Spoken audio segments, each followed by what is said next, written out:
Hello there, ladies and gentlemen, and welcome to another episode of CookieCast. Today on CookieCast, it's the Laces Out podcast, our NFL podcast. We don't have my glamorous co-host this week.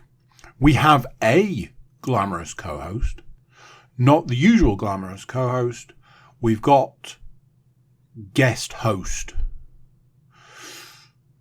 Find out why. Find out what that looks like. Find out what that sounds like, depending on how you get your podcasts. Before we get started, please do consider like, share, subscribe and comment. Leave a review where you can leave a review. And the big one, people, is share the podcast around. If you've got an NFL fan in your life, send them this podcast. They will absolutely enjoy it. Right, let's get started. Here we go. This is CookieCast. Laces out.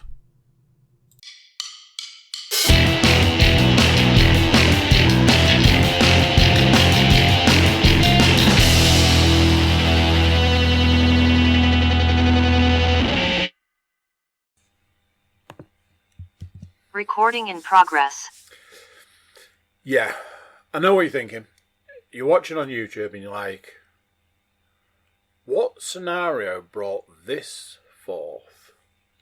Well, I like to get a guest. That's my thing. I'm the guest getter. That's why 9 times out of 10 there isn't a guest, because I'm, rubbish. But this week I was like, I do like to do things a bit different, so I'm coining the phrase guest host. I think it works. Guest host. I listen to podcasts that have guest host, and I think, yeah, that's not quite as good as if it was the actual host that I came to listen to. But that's not this podcast. This podcast is, I reached out into the void and said, who's the right man for the job? When the man himself isn't here, who could even attempt to step into those shoes so vast? A man that runs his own podcast ship. Yes, that's where we're at. A man who has more wrestling memorabilia than the WWE. Yes. So, ladies and gentlemen, I bring you this week's Laces Out guest host, Mr. Stuart Woodmansey. How are you, sir? Oh, yeah, I'm all good. I could have sworn that you were building it up to the end to be like the guy who, but he wasn't available, so we got Stu on instead. Honestly, I was 50-50, and I was like, the point where I was like, and I'm going to do it, I went, just remember Stu is doing us a favour. So, like, let's actually build him up rather than shoot him down. It's fine. I know my place. Don't you worry. We're all good. So yeah, you had guest duties this week, and we are a host down. I believe some sort of. I mean, they say it can be done through keyhole surgery these days. I don't know how. I didn't want to know. There was a lot of details involved. He is due to return next week. Everything being well, if he can walk and stuff. So fingers crossed. Paul is not here. The walking thing is just from the pasting he'll get for daring to have time away from the podcast. I don't want to lie, but. All I'll say is I've missed Paul this week. Sometimes I don't quite realise what goes into certain podcasts until somebody says, you do it, and I go, I don't know how. So, yes, come back soon, Paul. We do miss you. I miss you. Look out for the many mistakes that will be featured in this podcast where I go, That's not right. But Stu was due to be our guest. We were missing a host. Guest host. Yeah. We're going to be talking about week 12 of the season, and we are going to be also previewing week 13. Mr. Williams has attempted, in his absence, to furnish us with all the tools we could require to make this go as smoothly as possible. Some of those things... I have to go to the phone for this one. Some of those things I have on my phone. And those things are... not that. No, it's... yeah, but... Right, okay, so... bear with me. Week 12. We had a guest prediction from the Stats Mistress. Me and Paul going up against each other. Guest predictions. We know how this works. You guys know how it works. Apparently I'm new to this. Series 6 of the NFL podcast. I do need to something I do need to check with Mr. Williams is the scoring, because from what I read, maybe I'm projecting, but from what I read, it seemed to say that I was nearly winning, which can't be right. In third place for the week,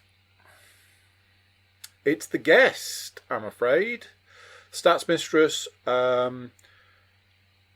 halfway for ladies. 8 out of 16 games predicted correctly. Paul would normally tell you at this point in time what those were.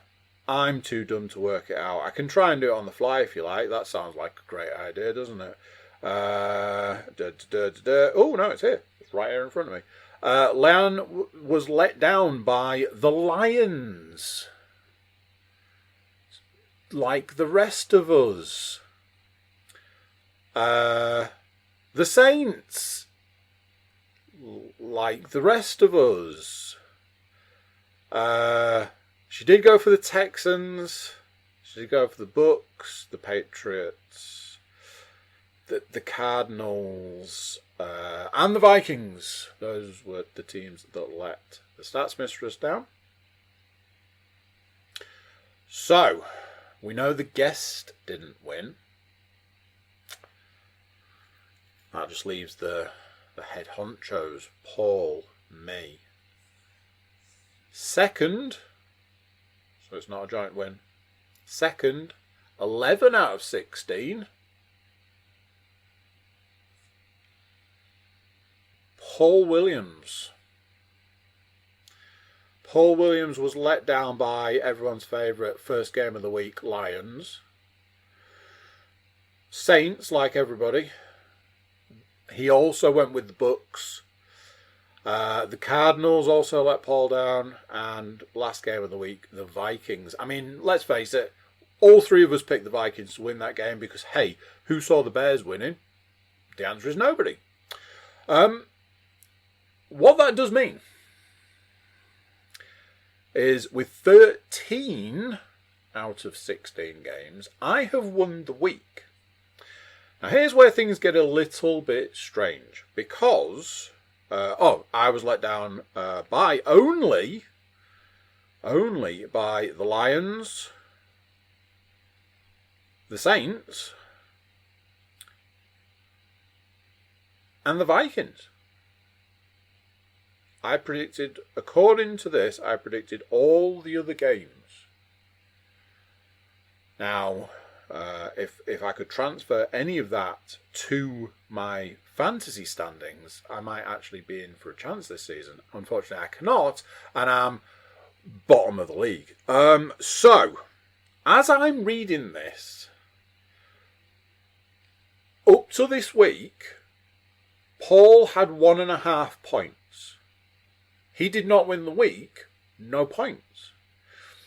Guest was winning the week, was winning the weeks with 5.5 points, but the guest didn't win. No more points. I was second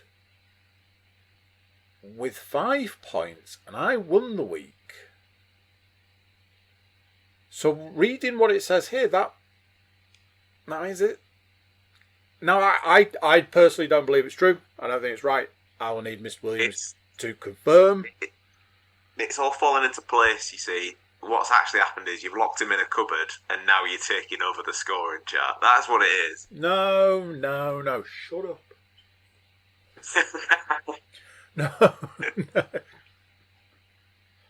I'll get the paint again, you. Anyway, something else to go through for last week. Now then, this is where our smooth sailing already falls down. Paul knew his outcomes of the side bet. His games had all played by the time he sent me his results, which meant he could give his total. My side bet relied on the last game of the week, and Paul was by that point. But he didn't give me the running total, so I don't know. I know I'm losing. I'm not, and that has not changed this week. What I can tell you is this. One of Paul's predictions was the first game of the week, and he picked the Lions. Luckily for Paul, the Cowboys, the 49ers, and the Titans all got it done, so he got 3 of 4. I picked the Dolphins, the Chiefs, the Ravens, and the Vikings. So I got 3 out of 4 as well. We both got the same score, but Paul was... I know for a fact he was more than a week ahead. I believe what it says here is 34. I don't know if that includes this week. I don't know. So I can't tell you what the running total is. It will all get corrected next week. What I can say is neither of us have got ahead from this week. And I know we're talking side bet right now, and I know what you're thinking. But if he's not here, how is he going to do his side bet? We'll get to that in a bit. Now then, almost all of week 12 is put to bed. Except, as I was discussing offline, the stats mistress screeched in at the end of the day, screeched in sideways at the end of the day, and was like, I've got no stats for you. And I went, unacceptable. So she ran off to the tinterwebs, picked up the finest stats she could possibly find.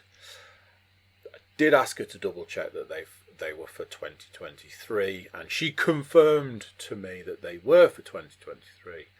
And she brought me and Stu the finest Italian stats.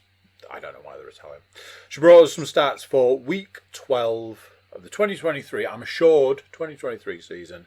They were brought to her by Nate Davis of USA Today, and they are brought to me, they are brought to you by myself and Stuart Woodmansey. The first stat is hefty. Let's get started because it's going to take a while.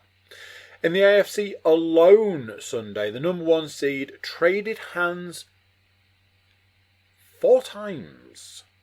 The Miami Dolphins beginning the day in possession of it until the Jacksonville Jaguars temporarily took hold of it before they surrendered it to the Kansas City Chiefs. All 3 clubs are 8-3, but that perch reverted back to the Baltimore Ravens, 9-3 after they outlasted the Los Angeles Chargers, 2010 on Sunday night. Sorry, Stu. We are so up and down this season. It's like for the Chargers, it's not even a thing. Don't worry. Number 2 sticks with the Ravens. Baltimore has its bye in week 13, which is obviously good and bad. With 3 AFC losses more than Kansas City, Jacksonville or Miami, the Ravens are not likely to retain that top seeding going into week 14. Number 3. Matters are just as volatile at the bottom of the AFC's post-season table. Sunday began with the Houston Texans holding the conference final wildcard spot and ended with the Indianapolis Colts 6-5 clinging to it, but only because the Buffalo Bills defense collapsed in overtime at Philadelphia. You say that things aren't right with the Chargers. I offer you the Buffalo Bills. Let's rewind to the start of the season and go from there.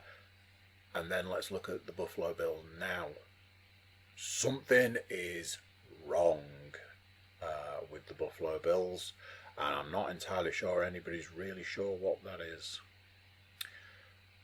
Number 4, Philadelphia is the first team in the league to reach 10 wins, matching last year's 10-1 start, and is 2 games clear of their closest NFC pursuers, the San Francisco 49ers, Detroit Lions and Dallas Cowboys, in the race for home field advantage.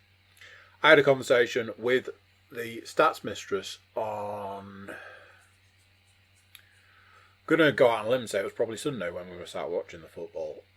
And I have re-predicted the Super Bowl. That stat may or may not have something to do with it.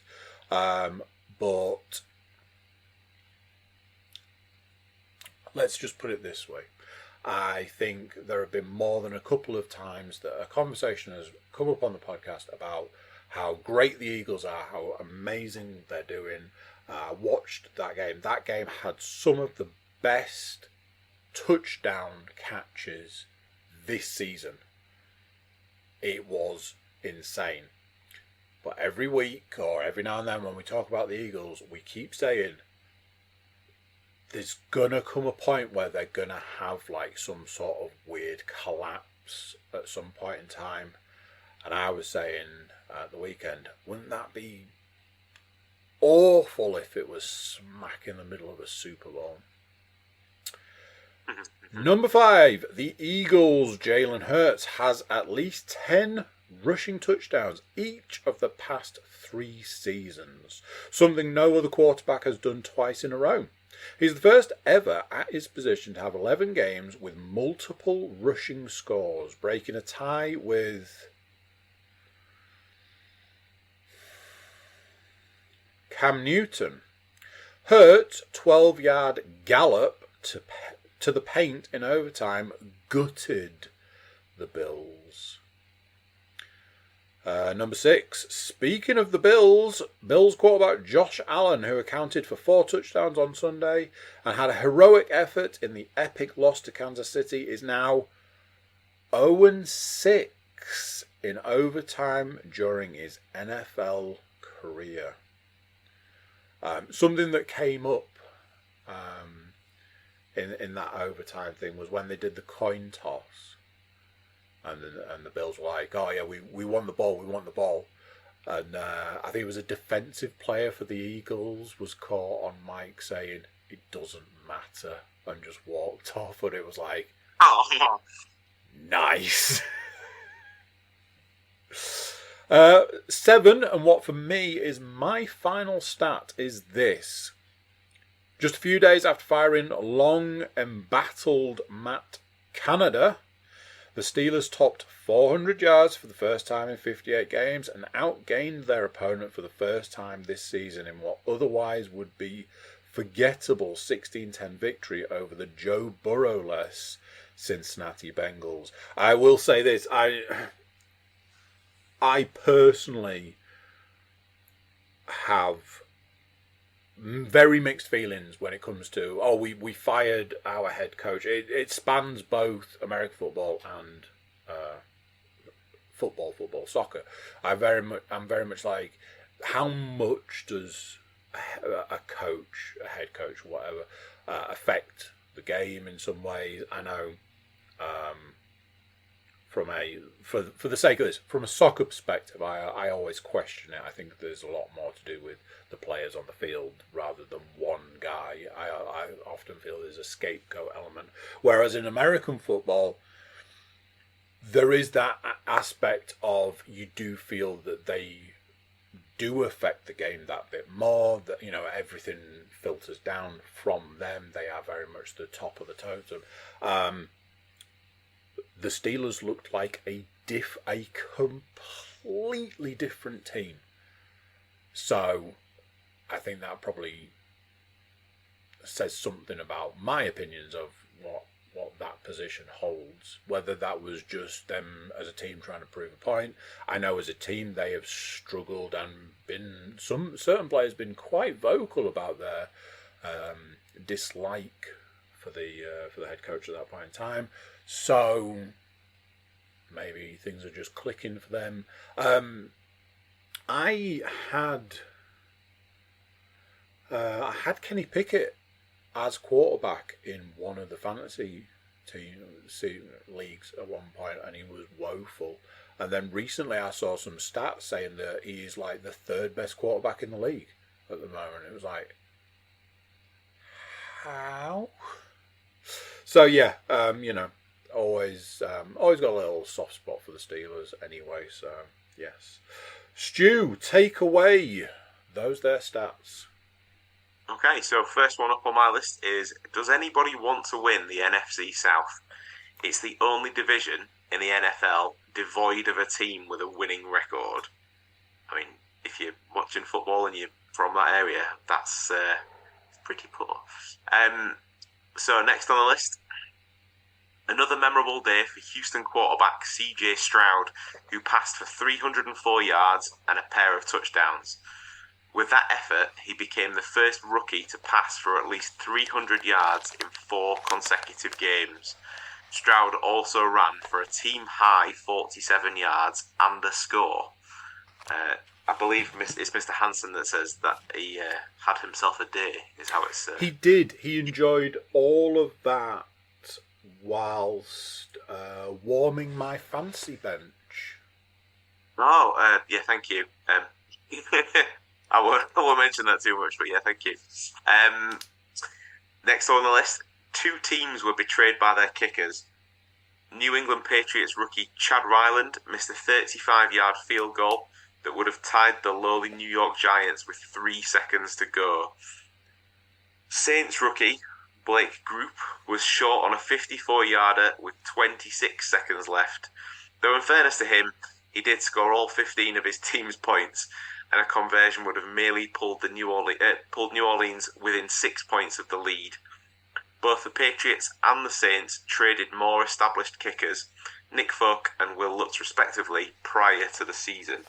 Now, I was watching Red Zone and watching that the Patriots kick particularly. I mean, that was a low scorer, but I mean, maybe in a way it saved us from having to watch any more of the game at least.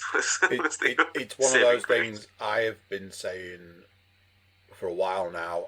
I know I'm not the only person that's been saying for a while now. I would be very surprised to see Bill Belichick as head coach of the Patriots come the 2024 season. And I know, he's done great things, he's done wonderful things, he's done all this amazing stuff, and he's got all these rings, but, it's the NFL. The biggest question is, what have you done for me lately? It's, not quite to that extent, but old Yeller, in the sense, his time has come. Just take him out back and, yeah. Anyway.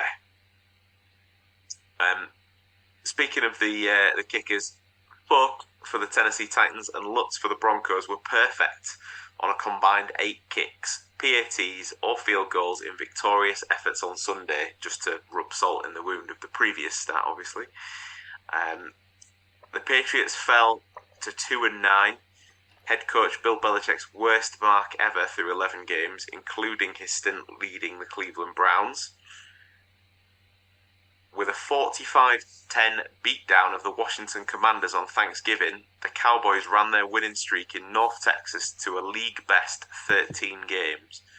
Their average margin of victory there in 2023 is 29 points, and America's team has beaten all 5 of the visitors to Jerry World by at least 20. Second-year Cowboys cornerback Deron Bland broke the record for most pick sixes in a season Thursday, taking back a misfire from Washington quarterback Sam Howell for 63 yards and the score. Despite what we were saying about the Lions, they remain atop the NFC North and on track to win it for the first time. But maybe it's time to surrender their Thanksgiving tradition, given they've lost 7 straight on Turkey Day. And finally, from me on the stats, Las Vegas may have lost to the Chiefs on Sunday, but you know it's truly a new day for the organisation when the Raiders aren't penalised once. I feel like that is very much shots fired by the the stats givers straight into the heart of Las Vegas there. Yeah. I know the stats mistress likes to end on a funny, so I think that was maybe what that was, and I know that I think Nate Davies also shares in her joy of a little funny one to end with. That is a big book close on week 12. We've got week 13 to talk about. What I'm going to do is I'm going to rattle through our picks because, weirdly, not much difference in the picks this week.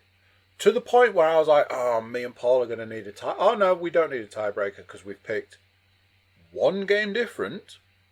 And then I had Stu's picks to the book, so I went, oh, damn it, we are going to need a tiebreaker because, oh, well, actually, no. Because Stu's picked one game different. So between the three of us, we avoided a tiebreaker just about. As Stu pointed out, if the 3 different games all go a certain way, then we still need a tiebreaker. This is why I need possible maths that just swings round again. That's what it'll be. This is why I need some help driving the boat. What we'll do is we'll go through these. We'll take a very short break and we'll come back and do the side bet. Unless I get through these real quick, we shall see. So, first game of the week. The Seattle Seahawks take on the Dallas Cowboys. It's quite simple. It's quite easy. Everybody pick the Cowboys.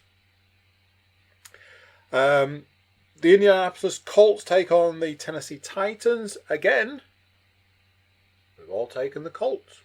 It's simple, easy, no problems. Chargers take on the Patriots. Well, we've already discussed the Patriots and how terrible they are. We've all picked the Chargers. With me so far? Good. The Lions versus the Saints. Yeah, we've all gone with the Lions. Falcons Jets. Yeah, we all went with the Falcons. I know what you're thinking. Cardinals Steelers. There we go. No, we all went with the Steelers. Dolphins Command. Yeah, Dolphins. Now then. Broncos Texans. Stu's like, I get it.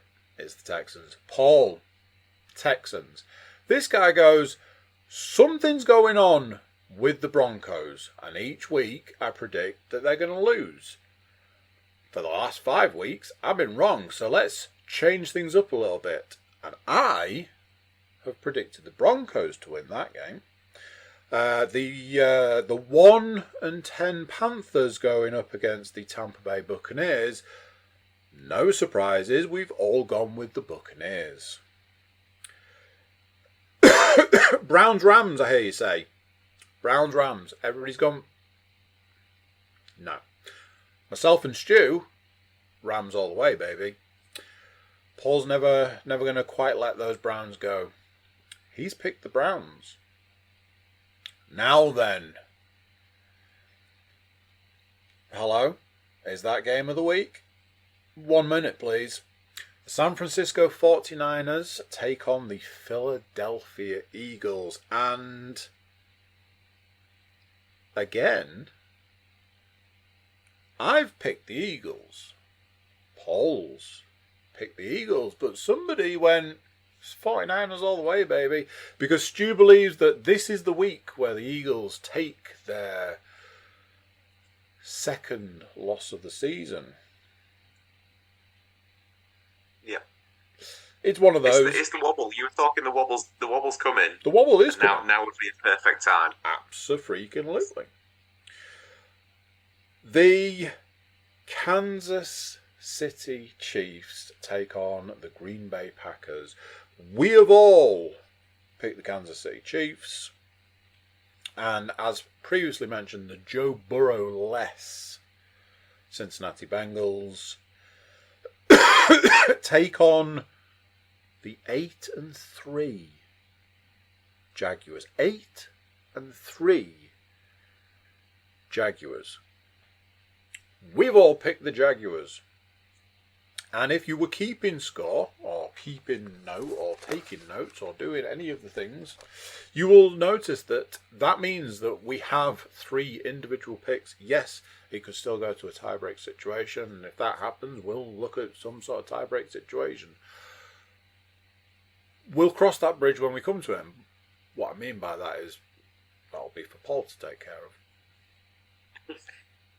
Miss you, Paul. Those are the predictions. I meant to get the bye. I know from the stats that it's the Ravens. I can't tell you who the other team is off the top of my head. But what I can tell you is this.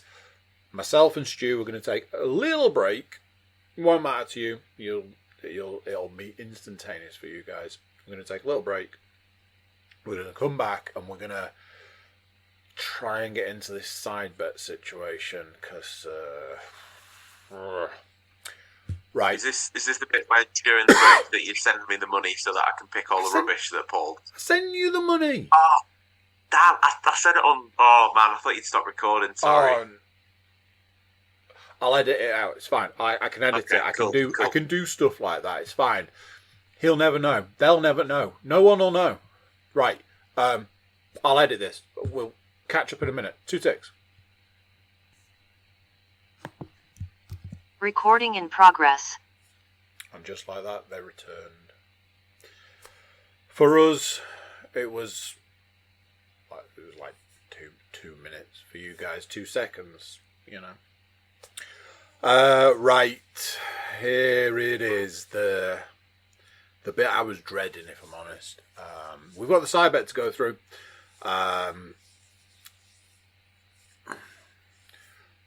Paul has allowed Stu to pick up his picks. I don't want to say it's big dick energy, but you can call him what you like when he's not here. what he's saying is that he's that far ahead that Stu could predict 4 losses and it won't affect his score. That's what I'm hearing. That's how I interpret things, but that's how I am. Me and Paul drew last week and I'm losing, so that means I get the whole pick whether I go first or put you in to that, or pretty much not a scenario where I'm not going to pick to go first in this because I got to get the banker. So I looked through all of the games and went, I've absolutely no idea, because do you pick the first game of the week? It's got every opportunity to go wrong, so maybe not. So, here's what I'm thinking.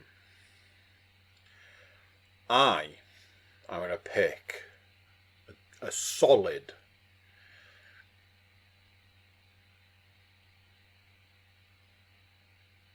Miami Dolphins to beat the Washington Commanders. That is not where I thought you were going from the off. No, me neither. I'm just... Stu, you now need to pick 2 games. Yep. Okay, and much like you, my first one was kind of in the thought bubble all along, which is fine, but from there, we'll see. And I will apologise in advance to Mr. Williams right now. My first selection is the Tampa Bay Buccaneers to beat the Panthers. So, remember when I said find the team that's the worst and then pick the team that's playing against them? That's the game I was talking about. Yep. So the two games I had in mind for my starting ones would have been the one you picked and then the one I ended up with just then. From this point onwards, it is quite literally anybody's guess. However, for pick number 2, purely because of the Joe Burrow situation, I'm going to pick the Jags to beat the Bengals. Okay. My next 2 picks, I will take the Chiefs to beat the Green Bay Packers. It's one of those. The Packers could end up getting a good game, and the Chiefs could end up having a bad game.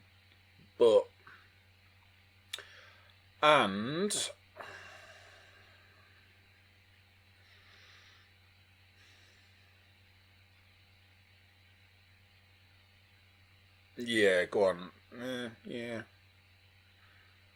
No, yeah, I'm doing it. I said I had a little bit of a soft spot. I'm going to prove it by saying the Pittsburgh Steelers to beat the Arizona Cardinals.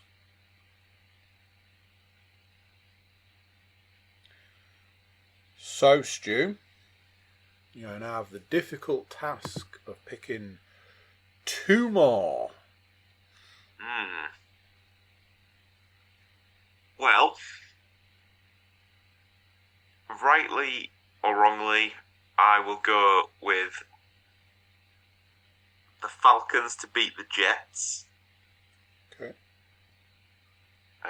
I have had Bijan Robinson on my fantasy team this year. Seems to be doing some good numbers. Absolutely. Even when he's not necessarily putting the ball over the line, he's still picking up some points. So I've kind of they're in my kind of thoughts more often than they were last season. Put it that way. Mm-hmm. So Falcons as pick 3, and then oh man, I don't know if I can do this without hearing screaming from the cupboard at your house. But do I just go the homer pick because of how bad the Pats were last week? I think it's going to have to be. So I'm going to go Chargers to beat the Patriots. Honestly, if you hadn't have picked it, I was going to.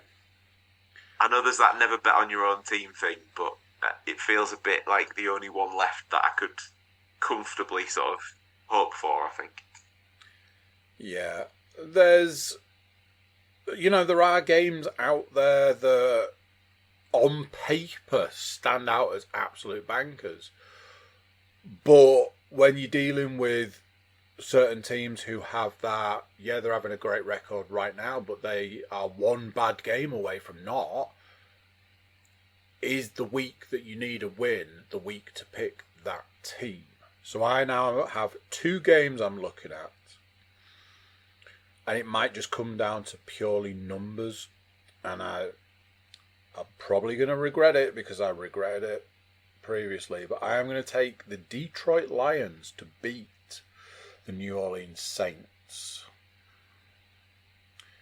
My other game would have been the Cowboys to beat the Seahawks, but for me, the Cowboys are a team that no matter how well they're doing, they've always got a bad game in them. As we've seen from last week, so have the Lions, so it's not like I'm saying they're going to be absolutely the team out of those 2. And I'm sure, knowing my record for things, I will regret all decisions. So, just to recap, Stu has picked... I should have probably looked at who they were against. Stu has picked the Bucks, the Jags... to beat the Panthers. Yep. The Jags... To beat the Bengals. I've got the games there. The Falcons... to beat the Jets. and the Chargers to beat the Patriots, as we know. Yep. I have taken the Dolphins To beat the Commanders. the Chiefs to beat the Packers. The Chiefs to beat the Packers is correct. The Steelers To beat the Cardinals. and the Lions to beat the Saints, I believe it is. That's right. Which, I mean, whoever thought that was going to be a pick? The Lions to beat the Saints. Mental.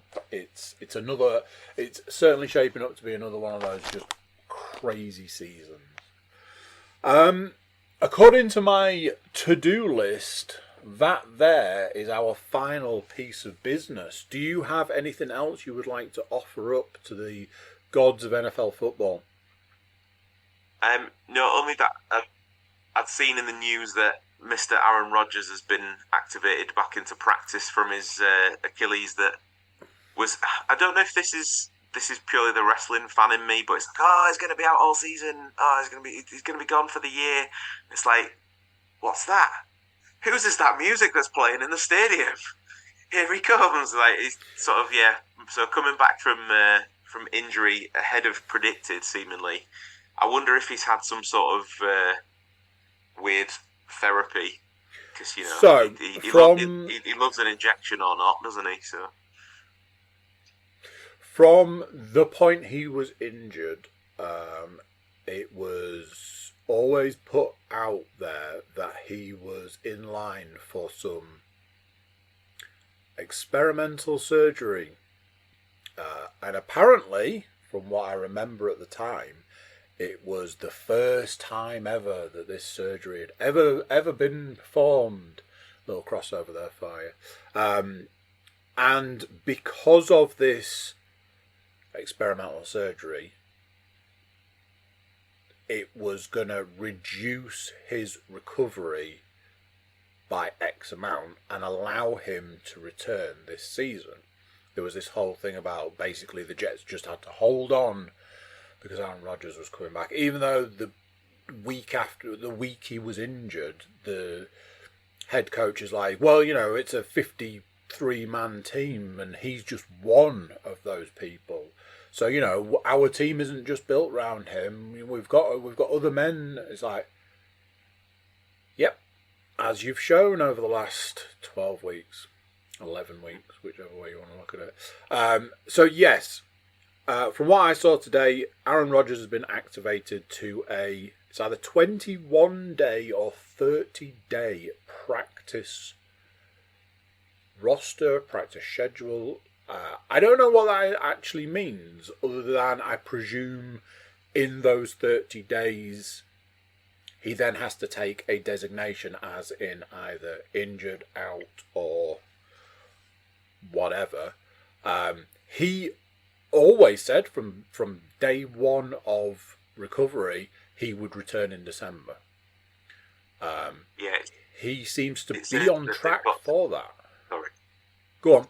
It says that they've got to declare before the 20th of December whether they're going to activate him from the injured reserve or not. Yeah, basically. That's what I believed it was. Now, obviously, if you take yourself over to certain areas of the internet, there is a group of people that will happily tell you that the first play is going to feature his leg exploding. I think I imagine if you walk into a bookie somewhere, they'll probably take some of your money off you for odds on that one. Would you want to back a Aaron Rodgers returning from injury to take the Jets to victory? I don't know. It's going to be interesting to sort of see it unfold one way or another. Obviously, he's kept himself very busy by appearing on he's like a additional host on the Pat McAfee show, and he's just there all the time saying wild stuff. So yeah. So if he does come back on the 20th, if they activate him on the 20th of December and not before, the next game is away at the Commanders. So it's not an unwinnable game, that either. It could have only been better if it was away at Green Bay. You'd just be like, I'm going to give that one a miss, thanks. In fairness to him, he's coming back into a bit of a dross fest because his if his final 3 regular season games he gets to play away at the Commanders, at home to the Browns, and then at home to the Patriots. Like, he might not want to come back. Yeah, but at the same time, he's probably timed it perfectly to do the most damage. If he returns even partially healthy and they can rally some sort of receiving core that can just do something, they could actually be in with a chance. I saw something that popped up the other day and I was like, man, that's gotta suck. It was, just remember, the only team to beat the Eagles this season is the Jets. And then it went on to say, and let's not forget, the only quarterback to beat the Eagles this season is Zach Wilson. And I was just like, wow. Oh yeah, we're 10-1, guys. Got this one sewn up. Who did you lose to? We'd rather not talk about it, thanks. What was it like? The Chiefs? Bills? Ravens? No, it was the Jets with Zach Wilson at quarterback. Okay, lovely. Thank you. Thanks for coming. Yeah, we'll see you later. So there we go. Finishing on a high. It's my job, my sole responsibility to thank Stu for turning up and turning out and being the best guest host he can be. So thank you to you, sir. Thank you. Big thank you to anybody that took the time out to listen and or watch. We will almost definitely be welcoming back Paul next week. There may be a guest. Maybe we'll just make the guest host thing a reality, week in, week out. Who knows? But yes, until then, watch the games. Let us know what your predictions are for this week, next week, any week. Get in touch. Let us know. Maybe you feel that Stu could, alternate with Paul week in, week out. Let us know. Right. Thank you very much. We will catch you later. I will certainly see you later. But until then, it's bye from us. And we shall see you later. Bye. So there we go. What do you think of that? Big thank you for Stu for joining me. Big thank you to Stu for joining you. Big thank you for you for joining us. Big thanks, basically. A lot of thanks out there in the world. Before you leave, please do consider like, share, subscribe and comment. Leave a review where you can leave a review. Check out the website, thecookiecast.com. There we've got social media links and an email button, and that way you can get in touch with us. Thank you for listening. Thank you for watching. Thank you for being here. Until next time, I'm going to say bye, and I'll see you then. Thank you for listening. Thank you for listening to Cookie Cast.